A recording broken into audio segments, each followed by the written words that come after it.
Hi, everyone, and welcome back to the second semester. This is the 8th episode of the World of Work podcast, and we're happy to have you back. In today's episode, we'll be speaking to Imkita, who is currently an investment executive at British International Investments. I hope you enjoyed today's episode and that you learned something from it.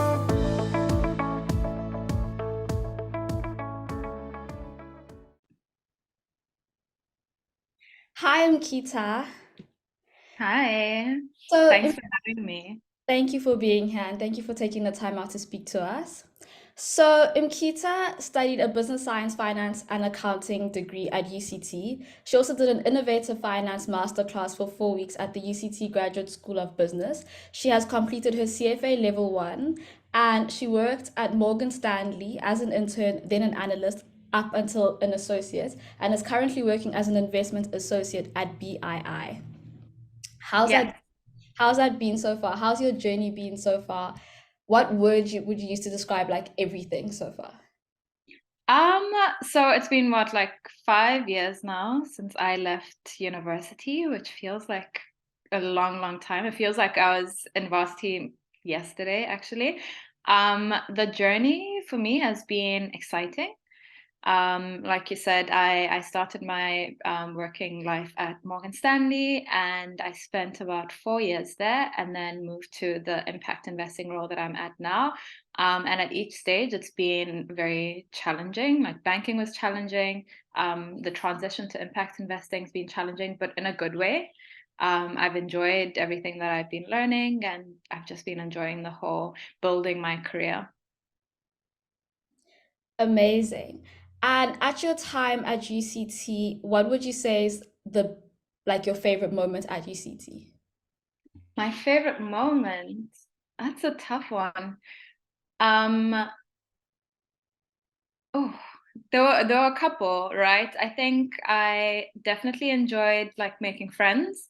The social aspect of being at UCT. I stayed at Fuller at first for the first 2 years, and then I'd moved to Square. So it was making friends, also like finding my independence because you move away from home, you kind of discover yourself, you grow into yourself. So that I thoroughly enjoyed. I enjoyed there were certain courses which I really flourished at, which I loved. And then also just like figuring out what I wanted to do. I enjoyed that whole process and attending events, whether it was InvestSoc events, AppSlip events, etc. I enjoyed that. And then eventually it culminated in me getting a job, which was probably the the best day when I got an offer for a graduate role afterwards. And so you mentioned you went to like you were part of InvestSoc and you're part of AppSip and other societies. How would you say that these influenced your career? They I highly, highly recommend joining societies to everyone. My sister's actually in first year at the moment, not at UCT, but similarly, I always encourage her to join societies because I think the exposure that I got from societies was unparalleled. That's how it was a big part of how I came to the decision that I wanted to go into investment banking at the time, because I feel like the societies bring in professionals in settings like this, right, where you learn about people's career journeys, what they were doing, and then you kind of go through this process of elimination, trying to figure out what sounds exciting and what doesn't really like get you excited.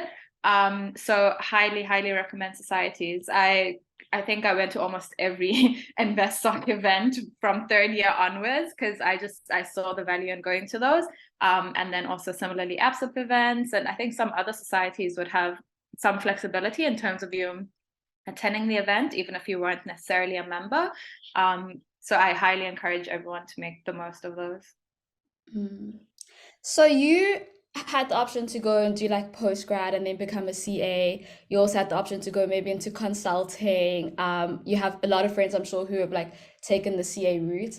What made you decide to go into banking?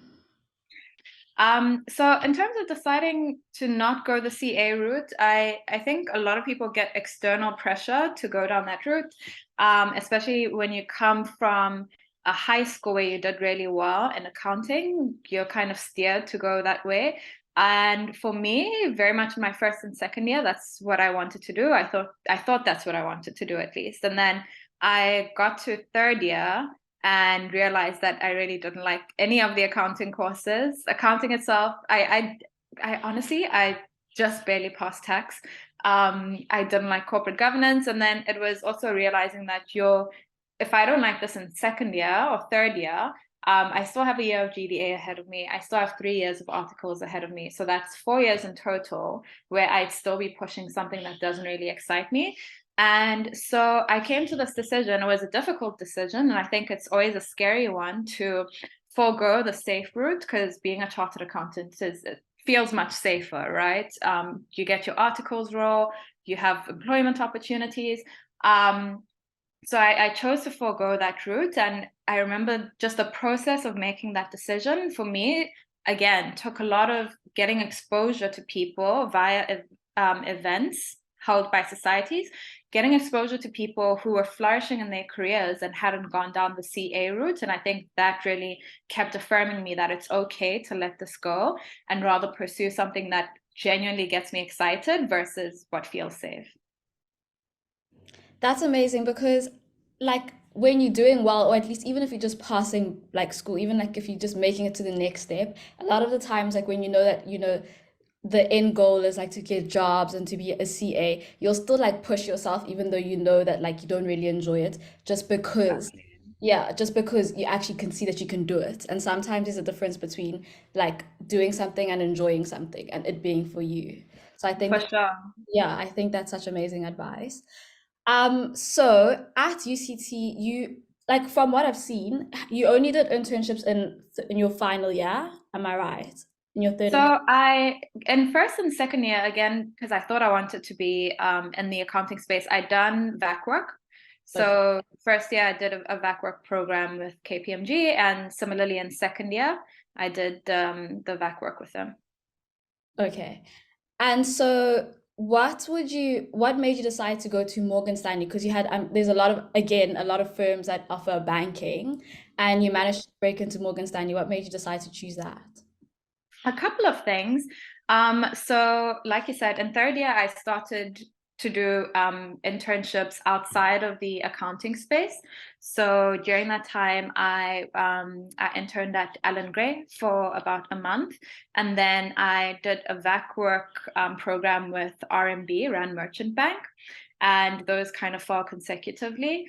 During that time, I think I definitely, it cemented my wanting to go into banking versus like asset management, because the Alan Gray experience gave me that exposure. And it was very much me trying to figure out if I could do asset management. But I found myself much more excited about the banking route. And then honestly, like it came down to casting your net as wide as possible, because there are very few banking opportunities in South Africa. If we think about it, there's thousands of applicants. And so the best route is to just cast your net wide across the banks that you might be interested in. And so I'd applied to a couple of banks. I'd interviewed at RMB, I'd interviewed at Standard Bank, and then I'd interviewed at Morgan Stanley. I'd interviewed also at JP Morgan. So it came down to those four that I interviewed at. And the ultimate decision came down to people for me. So I'd gotten offers from three of those, from two. And the decision came down to where I felt like I was going to learn the most. I'd be surrounded by people that were really going to nourish me. And I felt like Morgan Stanley was the best place. I also really wanted an international bank on my CV, because I think it sets you up a bit stronger when it comes to opportunities post banking. So that's how I came to the decision. I have a friend who's at Morgan Stanley now, and he was saying that he was the only person who's accepted in the graduate program last year. So in Yeah. South Africa. And so I believe that it's a very, very tough role to get.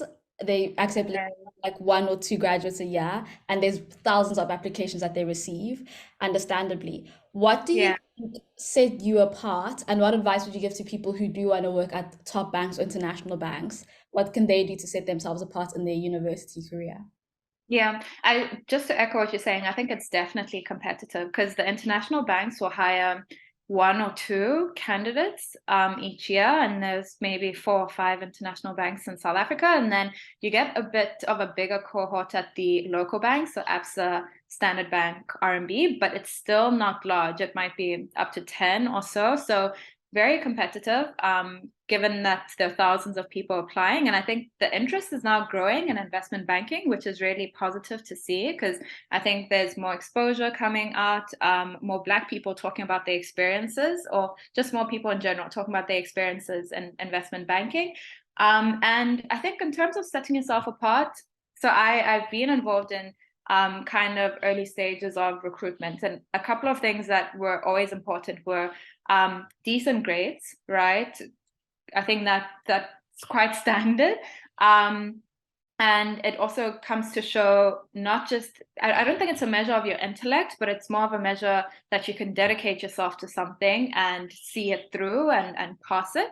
Then I think a large component, which people don't really consider, is just getting involved. So getting involved in societies as far as possible, which is why I did InvestSoc, getting involved in your community and your res. So I had experience in my res's, what do you call this? Like the committees? I forget the name. So I was like the treasurer at my res at Fuller. And then very much work experience, so trying to get internship experience. And I think that's where, my accounting experience could speak to that, as well as my Allen Gray and my RMB internship experiences. They could speak to the fact that I kind of had gone through this journey, and my cover letter spoke to this, right? That I'd gone through this journey of discovering that actually I don't want to do accounting, and I tried out the actual work. I tried out asset management, and I realized that I don't want to do that. And I've now tried out investment banking, and this is what really gets me excited. So it was a combination of those things. Cover letters also really matter, actually. You might be lacking in some of those things, and then as someone who's screening your application, reading your cover letter and seeing the passion come through, and the research especially come through, you having researched what the bank does, what transactions it's done, etc., that also makes a big difference. And now you've spoken about like the importance of internships, and also I've seen on your YouTube channel that you've spoken about how they've helped you. So it's clearly like a very big thing, an important thing, which you would advise a lot of university students to go through. But now again, there's so many students who want to, across the country, who want to get like the same internships. Like there's not many companies that offer internships, and there's so many students who want the same ones. Now, what advice would you give to students who want to land internships, who are like struggling to land internships? On that, I think first, again, I'd recommend getting involved, right? So having a CV, resume that shows that you've done more than just working on your grades, that you've gotten into societies, etc.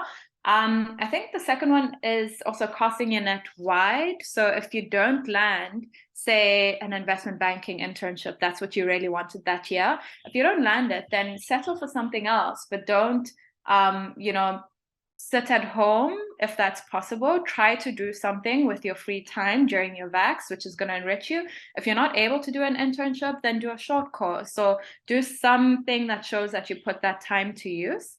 I think the other thing is, with those internships, it also takes getting exposure to the companies that have opportunities available. Because I know by attending events is how I also learned about some of these 3rd and 4th year internship opportunities, which I might not have found doing my own research. So just talk to people, find out what companies are doing, and you might find that there might be an opportunity that people don't actually, or the broader masses aren't really aware of. Speaking of doing short courses, you did a master's class at the UCT Graduate School of Business. What was that like? How would you say that that has helped you? Do you think that is necessary? And would you advise other people to do the same? It was actually very opportunistic. I can't remember how I'd come across it. It might have been like through the UCT Career Center. Highly recommend getting plugged into the Career Center. but we can speak more about that. I might have found out about it through the Career Services Center, or it might have been through, one of the communications that are sent out. But what I do remember was that it was actually a course specifically for master's students, but they had some spaces open, so they had opened it up to a couple of undergrads. So I remember I applied for this thing. I thought it was interesting. I just come across it, and I thought, if I have the time and I'm interested in the brief, then why not take the time? And it was maybe like 1 hour a week, sitting in a classroom, sharing ideas, also getting that interaction with master students who are a bit more knowledgeable, soaking in knowledge about, it was basically on impact investing, which is ironic because that's what I've come into now. So it was maybe the genesis of my interest in impact investing. And I think my main tip of advice on that would be, if it's available, then go ahead and do it. But more than that, just get plugged in, get involved, and seize any opportunity that piques your interest, essentially. For me, that's how I came across that 8-week program. I think it was great. I still used it and still referenced it coming into my current role in impact investing. But at the time, it was literally just, oh, why don't I just try this out? So try that course if it's available, is my response. But more than that, just try to be opportunistic as far as possible. You also completed your CFA level 1. There's so many people who also do the same in final year. Would you say that this has helped you in your career? Would you say that this helped you break into banking in any way? Yeah, an essay, I think it's still very much valued to have your CFA.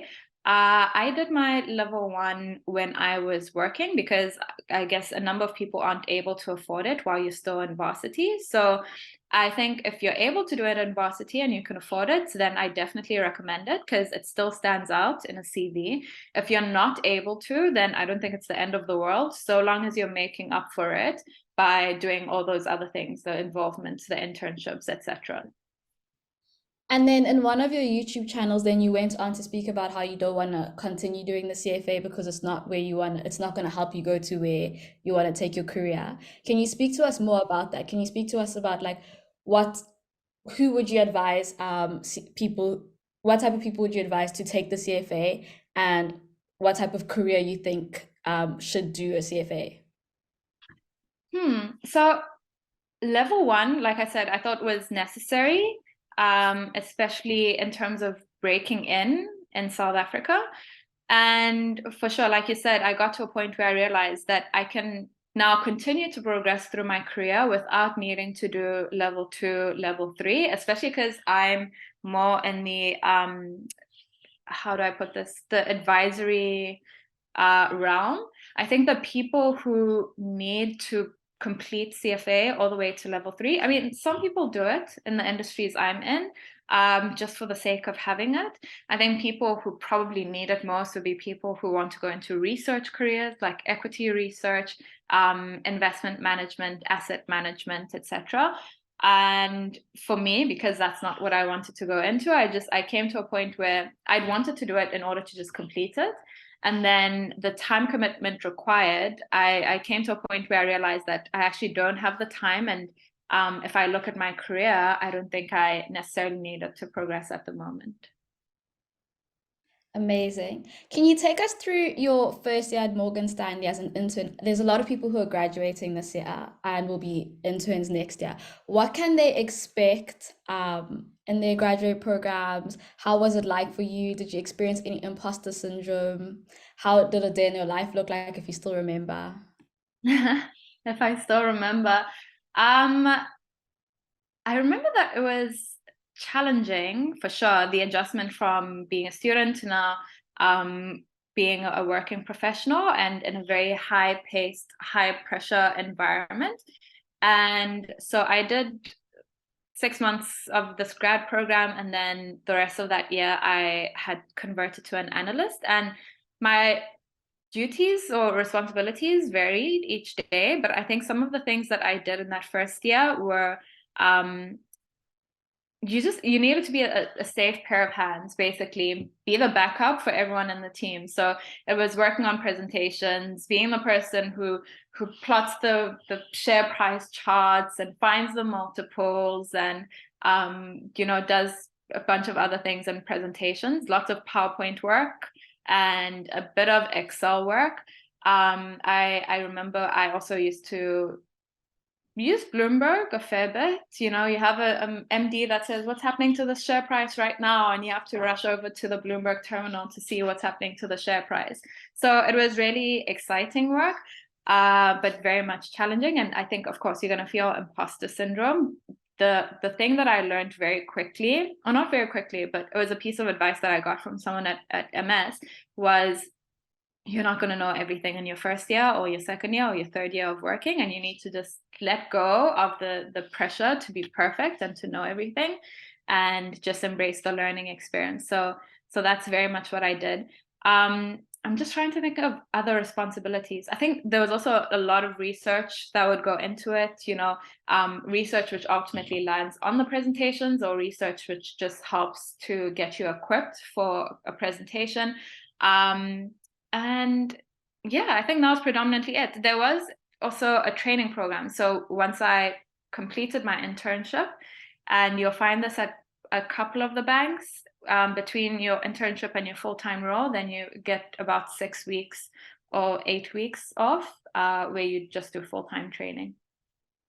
Wow. So you managed to so you went from intern to analyst to associate. So you worked your way up pretty much. Um, what advice would you give to, again, graduates or people who are going to be doing graduate programs, other than understanding that they're not going to know everything in their first year? What advice would you give them to maybe succeed or flourish and also land full-time employment at the firm? I think A is working hard and working smart, for sure. Sometimes you need to put your head down and get the task done, right? I think it's important for your results to speak to your for your work ethic, sorry, to speak to your character. I think the other one would be speaking to the people around you. So I found that having feedback, getting reviews from people, either at maybe 3-month intervals, or once you've completed a task or a project, getting feedback in terms of what you did well so that you can do more of that, and then understanding your development areas, because that's ultimately what you need to improve on, right, to land on a full-time role. I think also just building relationships, because I found, at least for me, when I was converting from the internship to full-time, it comes down to people vouching for you, vouching for the fact that they think you're a safe pair of hands and that you are deserving of this full-time role. And that takes a lot of relationship building, just grabbing coffees with people, getting to know them outside of work, and them getting to know you outside of work, so that you can build that rapport. And I think lastly is just trying to manage your time as best as possible, managing expectations. That was one thing that I had to get used to, because sometimes you get a deadline and you have multiple deadlines and you struggle to juggle things, and it takes just communicating with people in order to make it through. And I think that was definitely one of the key skills that I learned in my first year. Earlier on in this conversation, you spoke about how career services has helped you a lot, and you said that there could be something that you want to elaborate on. I know a Yeah. lot of people don't use career services, including myself. So please, can you tell us where it's at? They Elaborate. don't. Yeah, I use career services a lot in my third and my fourth year, to be honest. Like, some of the services I used, they could help you with your resume. So I drafted the first stab of my resume, and then you send it to them, and they can sit down with you and give you tips. Well, this was in my day, so hopefully they still do this. I imagine they still do. But they could sit down with you, go through the resume with you, talk about the areas to improve, and so forth. So that was the key resource or key service that I used at Career Services, as well as them screening your cover letters.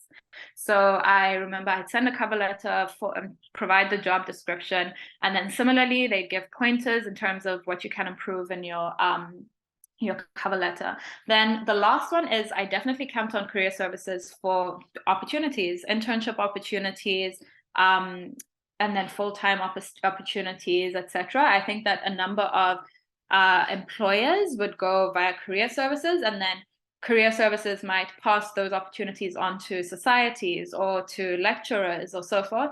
But the career service team was kind of the first point of reference for a number of employers. Amazing. And I want to go back to now where you work now, which is BII, British International Investments. And can you tell us what impact investing is? What does a day in your life look like? Sure. So what I do now is similar to private equity. And if people aren't familiar with private equity, it's effectively investing in unlisted companies. So we invest in companies for economic returns because you're hoping to essentially take out more than you put into the company when you sell it.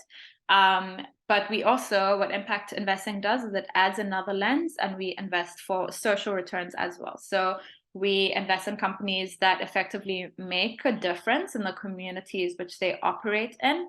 And that is measured by, the Sustainable Development Goals framework. So it might be improving access to education, or improving access to sanitation services, or providing cheaper internet access, etc. So it's the combination of the economic and the social returns. That's impact investing. And then my role at the moment, so I'm an associate in the technology and telecoms teams. So effectively, it's investing in telecommunications companies, which would be like mobile network operators, which would be data centers, fiber companies, etc. And then also investing in technology-enabled companies. So this might be fintech companies, like think Yoko, for example. It might be fintech companies, it might be educational technology, it could be agricultural technology, etc. So my role is essentially, we receive a lot of information memorandums, is what they're called. Essentially, those are descriptions of these companies, a description of the opportunity, and we screen those, figure out if it's something that we want to invest in or not. And then as an associate, you kind of see that through the process. If you decide to invest in the company, you take it to an investment committee, you defend the company, get the approval to make the investment, and then you also manage the portfolio company after you've invested in it. Amazing. You've had such a beautiful career so far. What would you do differently, if anything, if you had the opportunity to go back to first year and start it all over again? Honestly, I don't think anything. I definitely believe that things happen the way they're meant to happen, and I'm very much one of those things happen for a reason type of people. So I think I needed to go through the accounting journey in order to realize that that's not for me, and I needed to rule out other things like asset management in order to realize that they're not for me. And I think that getting into banking was a really good start in terms of my career. It sets you up really well in terms of the skill set that you learn. And so I don't think I'd change anything. Let me rephrase that. Other than encouraging your sister to join societies, what is like one piece of advice that you've really like given her consistently, like over and over again? It's to be balanced. So apart from the societies and the academics, it's to make friends. I think varsity is a time when you build lifelong friendships. And that's exactly what I did during my time at UCT. I think it's super important for you. And some of the connections that you make end up being really helpful for you down the line in your professional career. And then some are just really good lifelong friends. So I've encouraged her to find a balance and not let, the pressure of figuring things out, the pressure of performing academically overwhelm her so much that she's not able to enjoy the varsity experience. For me, it was like the time of my life, and I think everyone deserves that experience that's positive to the extent possible. And it also takes intentionality. This is something that I also say to her, being intentional about having social time, being intentional about having research time when it comes to your career, and then being intentional about, your academics. Amazing. And finally, what would you encourage students to think about in terms of what South Africa needs from new graduates? That's an interesting one. I think we need people who are genuinely passionate about the country. And the reason I say that, and people who are interested in staying in the country and enriching it, the reason I say that is I know now quite a number of people are kind of leaving the country, including myself. And I think it's important to kind of remember those roots, and that the only way that the country is actually going to get better is to eventually go back and implement the skills that you've learned. So very much encourage going abroad for sure. But I think in the long term, South Africa kind of needs that skill set or that brain drain, the people who left due to that brain drain, to come back and as far as they can do their bit for the country. Amazing. Do you have plans to come back to the country one day? Yeah, I would like to come back down the line. Great. Thank you so much once again for taking the time out of your Sunday to speak to us. And I really believe that everyone listening to this will learn something from it. I certainly have. And I definitely will make use of career services. I did not know that they help with resume building. So yeah, thank you once again. Thank you so much for also just, I'm not sure if many people who are listening to this know this, but you have a YouTube channel and I think it's amazing. I love how positive it is and how much you like give back positively and also give advice when you actually don't need to. So I really, really appreciate that, and I love that, and I love when people just bring light to the world with they actually don't need to. So thank you so much for that as well. And I'm wishing you all the best for your career going forward. And yeah, all the best. Thank you once again. Awesome. Thank you. I think this is a really great series, and hopefully it's very enriching to the students that listen to it. Thanks for inviting me.